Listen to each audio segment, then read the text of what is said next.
আসসালামু আলাইকুম। আমি ডক্টর শাকুর মাহমুদ বলছি, ময়মনসিংহ মেডিকেল কলেজ, সহকারী অধ্যাপক ডেন্টিস্ট্রি।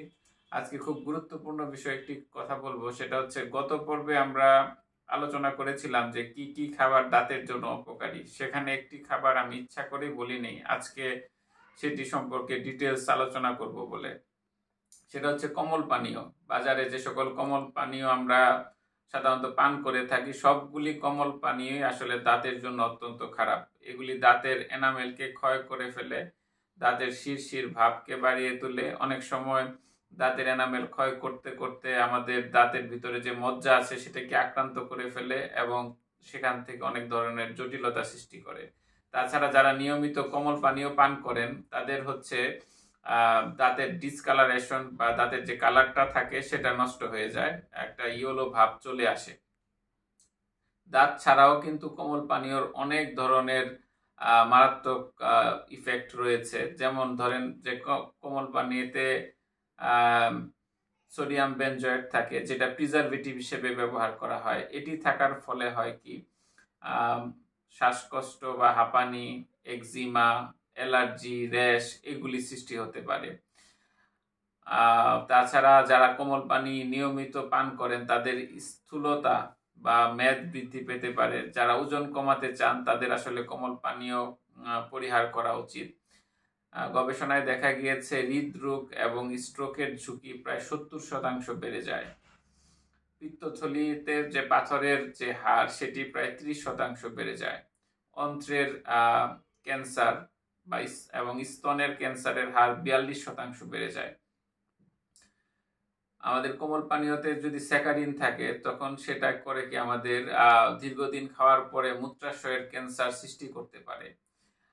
কোমল পানীয়র যে ক্যারামেল যে রংটা এটা নিয়ে আসার জন্য সাধারণত ইথিলিন গ্লাইকল ইউজ করা হয়, যেটি কিডনির জন্য অত্যন্ত খারাপ। এটি অনেকটা আর্সেনিকের মতো কাজ করে এবং কিডনিতে বিরূপ প্রতিক্রিয়ার সৃষ্টি করে। তাছাড়া ফ্রুক্টোজ সিরাপ থাকে কোমল পানীয়গুলোতে, যেগুলো হৃদরোগ সৃষ্টিতে সহায়তা করে, ডায়াবেটিস টাইপ 2 তৈরি করতে সহায়তা করে। সো অনেক সময় দেখা গিয়েছে যে কোমল পানির পরিবর্তে অনেকে ডায়েট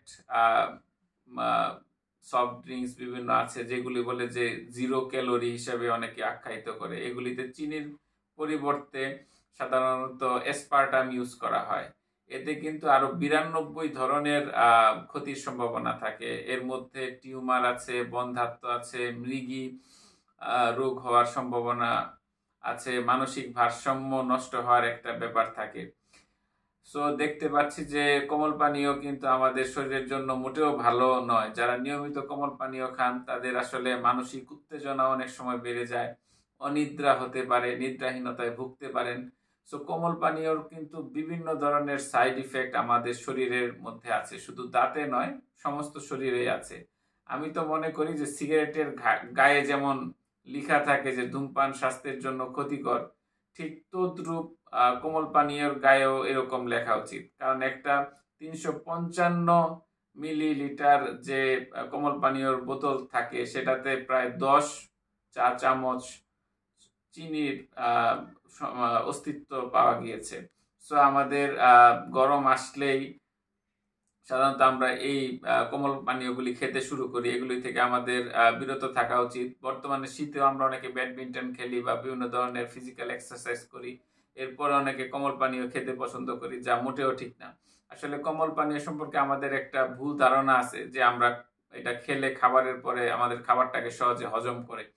সাধারণত আমাদের হজম প্রক্রিয়া শরীরে শুরুই হয় 37°C তাপমাত্রায়। তো আমরা ফ্রিজ থেকে যে কোমল পানীয়টি বের করি এটা সাধারণত 3-4°C তাপমাত্রা থাকে। যখন এটা আমরা খাই সেটা তো খাবার হজম করেই না, বরং আমাদের খাবারের মধ্যে পচন সৃষ্টি করতে পারে আমাদের পরিপাকতন্ত্রে।